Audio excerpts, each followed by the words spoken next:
generasi baru untuk membaca dan mengenal tentang sejarah negara dan budaya sesebuah kaum itu.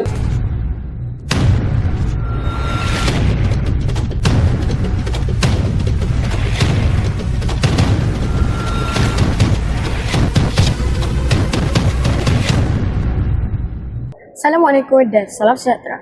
Saya Muhammad Aklan Sufi, Guru TV PSS Sekolah Kebangsaan Bayan Baru, Pulau Pinang. Boleh Tuan perkenalkan diri? Okey, nama saya Khairul Nizam bin Khairuddin. Saya pembantu arkib di Arkib Negara Malaysia. Okey. Okey, baiklah. Malaysia mempunyai masyarakat yang berbilang kaum, agama dan budaya. Pada pandangan pihak kementerian, bagaimanakah amalan membaca dapat membantu rakyat memahami serta menghormati kepelbagaian ini?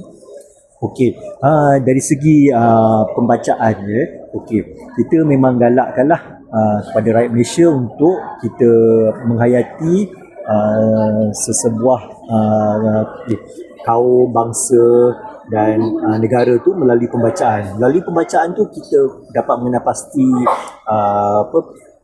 sejarah kaum dan apa yang terjadi di dalam negara dan pelbagai lagi maklumat yang boleh kita perolehi mengenai negara, bangsa, agama dan pelbagai lagi yang melibatkan urusan di dalam negara kita lah. Ya, baiklah. Apakah peranan dan inisiatif yang dilaksanakan oleh Kementerian Perpaduan Negara untuk menggalakkan masyarakat membaca?